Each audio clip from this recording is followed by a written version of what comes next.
Hello everyone, in today's video I want to talk about a mistake that I repeatedly made in the past and continue to do now, even though I should know better at this point.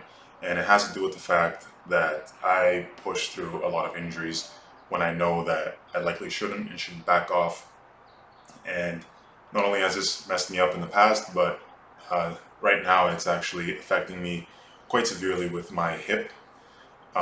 And so I kind of wanted to just talk about this a little bit, some of my past experiences with it, current experiences, and kind of a rule of thumb that I now go with on, okay, when is it time to just maybe put the brakes on a little bit, get things checked out, make sure everything's okay, and then move forward from there.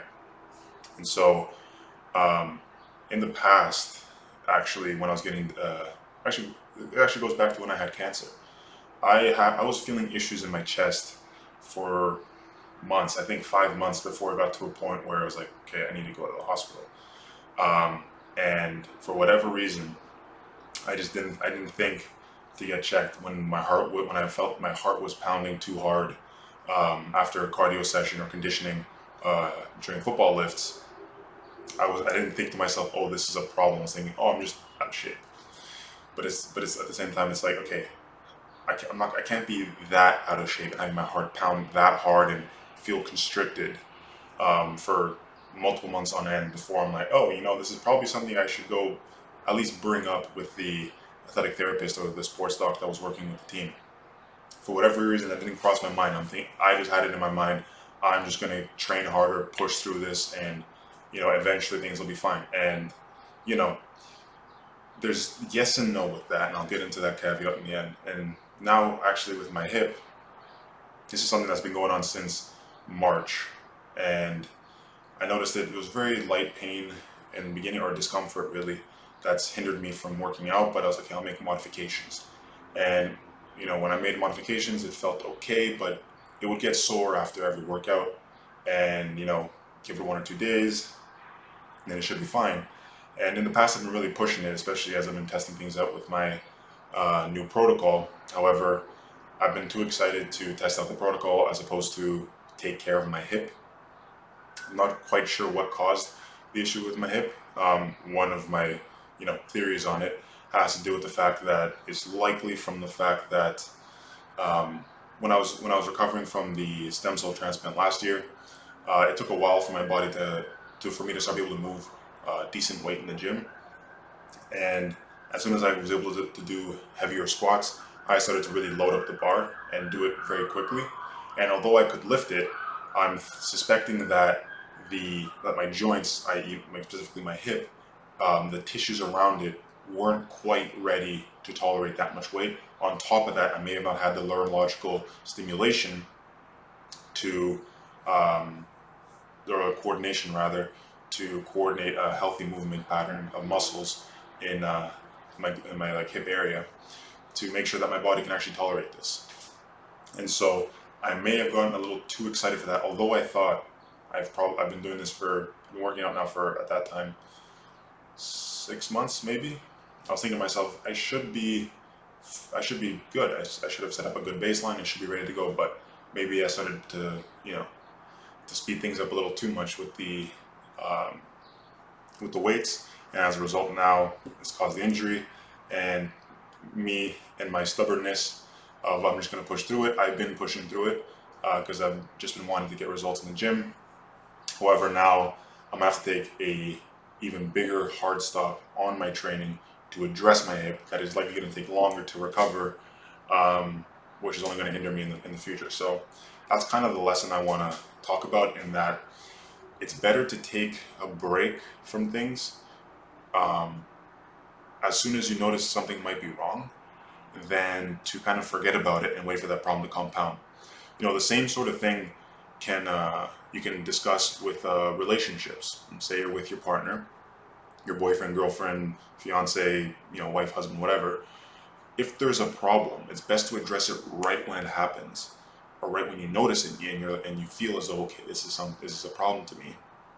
Better to address it right in the beginning as opposed to hold it in and wait for it to build resentment or build up inside, and then you have a huge emotional lash out and it causes big fight, this big problem. The same sort of principle applies to injuries, in that when you notice that something's wrong, I say give it 1 to 2 weeks of modification. If it doesn't go away on its own within 1 to 2 weeks, and honestly, I'd say make it closer to 2 weeks, be aggressive with it. I would say start seeking out some sort of help from a physiotherapist, because then if they'll assess it, usually they'll have a pretty good answer. If you need imaging, they'll recommend you to a doctor. You go get imaging, and you go back to the physiotherapist, and you know how to work from there. If you need surgery, obviously the doctor will let you know, and you can actually set up some sort of plan with professionals. You know, it goes back to my first rule of how to get through hard times, and one of the first videos I made, where effectively it's you want to surround yourself with the right people when you have a problem. So that's kind of what it is. Go seek out professional help to address these things. Now, this is something that I've already done because this hip issue came up in one of my PET scans.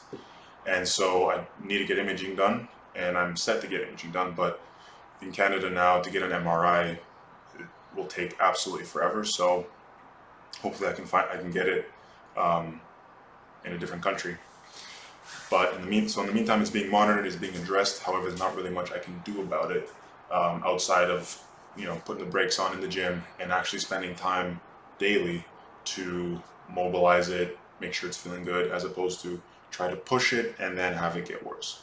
And that's kind of what I've really been doing. And I think in me, accepting the fact that this has happened, I want to put this message out as something that I'm still working through with my body and stuff like that, because I am very stubborn in a lot of different ways, and this is one of them. And it's something that only got really reinforced with football. When you're told you have to play hurt, just don't play injured. And sometimes you can kind of get caught up in the nuance between just being hurt and actually being injured, especially if it's not assessed properly. And so now I'm going to take some time to make sure that my hip is always feeling good, as opposed to me continuing to bash it down. So to quickly recap on this video, I would say, like in a relationship setting, injuries should be addressed as early as possible, as right away when you notice them. There's nothing to feel embarrassed about, because worst case, if it's nothing, the doctor might call you a bit of a crybaby, but you get good news. You get good news, and you can go home and figure things out. Maybe it's just going to be something you have to take a week off from the gym. It's going to feel better with that week off, and then you can resume afterwards. So better early, and take time off early as opposed to later, and then have to take even more time off because the injury has gotten worse. So learn from my experience on this, and take care of your injuries as early as you can, because these things only get worse should you not address them. And also, if you notice something, give it a week or so, and if it doesn't get better on its own with a little bit of modification, go seek out professional help, because they'll sort you straight as quickly as they can. Trust in people like this, because they know what they're doing.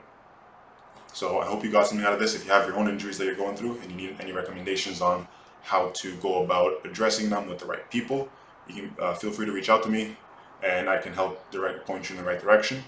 Other than that, thank you for watching, and I will see you in the next video. Thank you.